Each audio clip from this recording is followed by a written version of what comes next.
बिस्मिल्लाहिर्रहमानिर्रहीम अस्सलाम वालेकुम। की हाल है भैन भाईओ। अल्लाह पाक तुहानू खुश रखे, सलामत रखे तो हसदा वसदा रखे। मैं अज पकान लगी हाँ कट्टे दे पावे, जिन्होंने पंजाबी खरोड़े भी कहते हैं। तो मैं क्या अपने वेखण वालियां नाल रेसिपी शेयर करा। मेरे भाई सड़वा के तो आके लियाए ने, लेकिन फिर भी मैनू वहम रहिंदा है। मैं क्या अच्छी तरह नहीं तुले होंदे बाजार वालियां दे। इन्होंने मैं खुद अच्छी तरह साफ उत्तों करके धो के ते फिर पकावांगी। देखो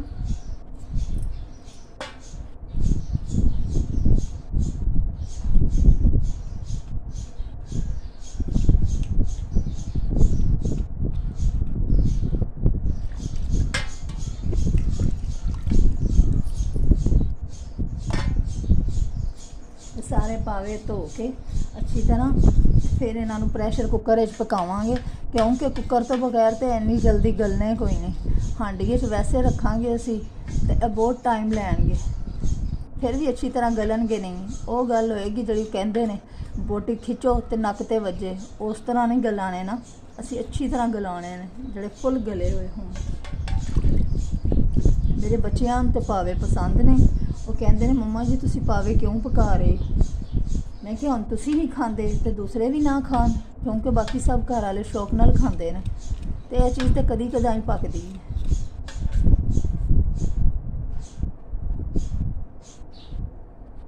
देखो हले साफ कर रही हैं, इन्हों के उत्ते ना फिर भी कुछ ना कुछ लग्या आया है थोड़ा थोड़ा। उधर ना मैं साफ़ करांगी तो अच्छी तरह ना साफ सुथरे हो जाएंगे।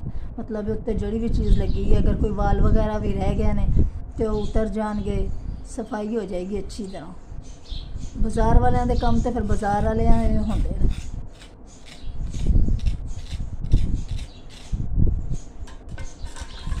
एक एक बोटी धो के अच्छी तरह साफ सुथरी करके फिर पकावांगी। मैं कुकर चुके है तो कुकर की ना मुट्ठी हिलदी पई है वेखो। मैं क्या पहले यदी मुट्ठी नूं कस लवां, लक टूणू टूणू होंदा पिया। इन्हूं अच्छी तरह कस के ते फिर पावे रखनी है, ना होवे पावे डुल जा। इन्हूं पहले मैं कस लवां मुट्ठी नूं, फिर रखने।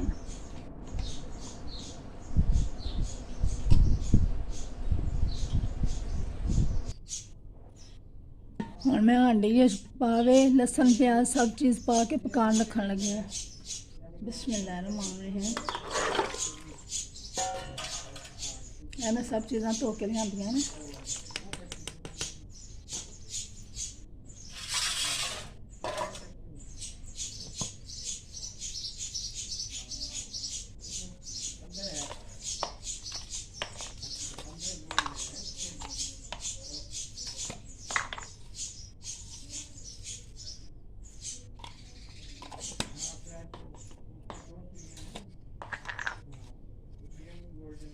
तुसीं भी पावे जरूर बनाने ने, ट्राई करने ने।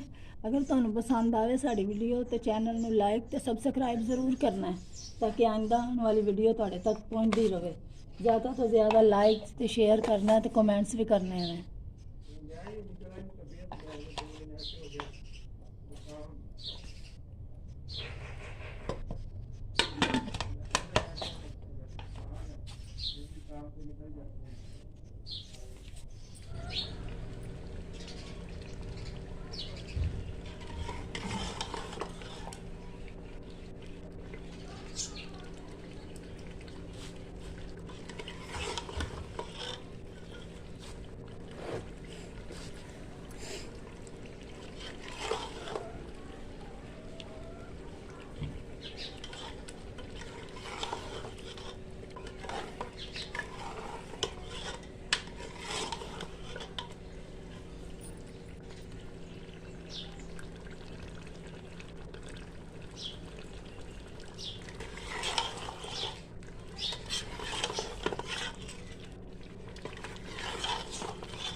हुण इन्हां दी भुनाई हो गई है। हुण इहदे च पानी पा देना है।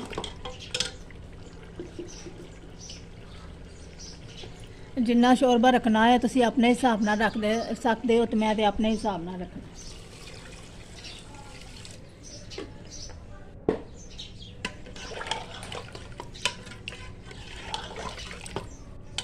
ਖੁਸ਼ਕ ਧਨੀਆ ਦਾ ਪਾਊਡਰ ਤੇ ਕੁੱਟਿਆ ਗਰਮ ਮਸਾਲਾ ਮੈਂ ਪਾਉਣ ਲੱਗੀ ਹਾਂ। ਸਾਡੇ ਪਾਵੇ ਤਿਆਰ ਹੋ ਗਏ ਨੇ ਬਸ।